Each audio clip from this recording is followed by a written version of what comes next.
Hi vangibath ಅಂದರೆ ಯಾರಿಗೆಲ್ಲ ಇಷ್ಟ ಇಲ್ಲ ಹೇಳಿ, ನನಗಂತೂ ತುಂಬಾ ಇಷ್ಟ. ಇದೇ ಎರಡು ಥರ ಮಾಡ್ಬೋದು.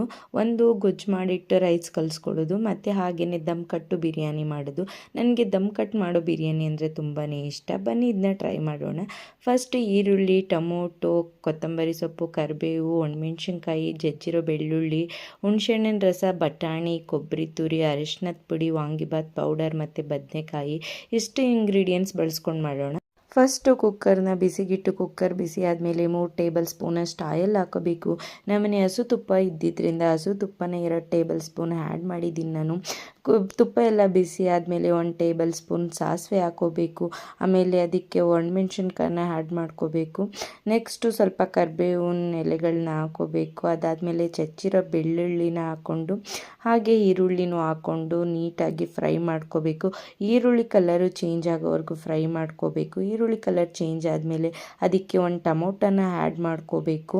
ಟೊಮೊಟೊ ಫುಲ್ಲು ಸಾಫ್ಟ್ ಆಗೋವರೆಗೂ ಫ್ರೈ ಮಾಡಿಕೊಂಡು ಅದಕ್ಕೆ 1 ಚಿಟಿಕೆ ಅರಿಶಿನದ ಪುಡಿ ಹಾಗೆಯೇ ನೆನೆಸಿಟ್ಟಿರೋಂಥ ಬಟಾಣಿ ಕಾಳನ್ನ ಹಾಕೋಬೇಕು.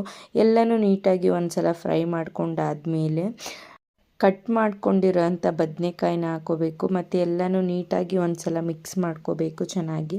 ಅದಾದಮೇಲೆ ರುಚಿಗೆ ತಕ್ಕಷ್ಟು ಉಪ್ಪನ್ನ ಆ್ಯಡ್ ಮಾಡ್ಕೋಬೇಕು. ನೆಕ್ಸ್ಟು ಹುಣಸೆಹಣ್ಣಿನ ರಸನ ಆ್ಯಡ್ ಮಾಡಿಕೊಂಡು ಒಂದು ನೀಟಾಗಿ ಮಿಕ್ಸ್ ಕೊಟ್ಟು ಕೊಬ್ಬರಿ ತುರಿನ ಆ್ಯಡ್ ಮಾಡ್ಕೋಬೇಕು. ನಾನಿಲ್ಲಿ MTRದು ವಾಂಗಿಬಾತ್ ಪೌಡರ್ನ ಆ್ಯಡ್ ಮಾಡ್ಕೊಂಡಿದ್ದೀನಿ. 1 ಪೌಡರ್ನ ನಾನು ಯೂಸ್ ಮಾಡಿದ್ದೀನಿ. ಬೇಕಾದರೆ ವಾಂಗಿಬಾತ್ ಪೌಡರ್ ಮಾಡಿಕೊಂಡು ಅದನ್ನ ಬೇಕಾದ್ರೆ ನೀವು ಯೂಸ್ ಮಾಡ್ಬೋದು. ವಾಂಗಿಬಾತ್ ಫುಲ್ಲು ಅದೇ ಗೊಜ್ಜು ಫುಲ್ಲು ಕ್ಲೀನಾಗಿ ಅದರಲ್ಲೇ ಕುಕ್ಕಾಗಿ ಎಣ್ಣೆ ಬಿಟ್ಟು ಕುದಿಯೋವರೆಗೂ ಕುದಿಸ್ಬೇಕು. ಮತ್ತು ಇಲ್ಲಿ ನನಗೆ ಅಕ್ಕಿ ಮತ್ತು ನೀರ್ದು ಮೆಷರ್ಮೆಂಟ್ ಗೊತ್ತಾಗೋದ್ರಿಂದ ಇಲ್ಲಿ ಗ್ಲಾಸ್ದೇನೋ ಅಳತೆ ಮಾಡಿಲ್ಲ. ನಿಮ್ಗೆ ಗೊತ್ತಾಗಲ್ಲ ಅಂತ ಅಂದರೆ 1 ಗ್ಲಾಸ್ ಅಕ್ಕಿಗೆ 2 ಗ್ಲಾಸ್ ನೀರು ಹಾಕ್ಕೊಳ್ಳಿ. ಇದಾದಮೇಲೆ ಅಕ್ಕಿ ಸ್ವಲ್ಪ ಕುದಿ ಬಂದಾದಮೇಲೆ ನೀಟಾಗಿ ಅದ್ರ ಸುತ್ತ ಕೊತ್ತಂಬರಿ ಸೊಪ್ಪನ್ನ ಆ್ಯಡ್ ಮಾಡಿಕೊಂಡು ಒಂದು ಒಳ್ಳೆ ಮಿಕ್ಸ್ ಕೊಡಿ. ಅದಾದಮೇಲೆ ಕುಕ್ಕರ್ ಲಿಡ್ನ ಕ್ಲೋಸ್ ಮಾಡಿ 1 ವಿಷಲ್ನ ತೆಗ್ಸಿದ್ರೆ ವಾಂಗಿಬಾತ್ ರೆಡಿಯಾಗೇ ಬಿಡುತ್ತೆ. ನೋಡಿ ಎಷ್ಟು ಚೆನ್ನಾಗಿ ಬಂದಿದೆ ಅಂತ ನಿಮಗೆ ಗೊತ್ತಾಗ್ತಿದೆ.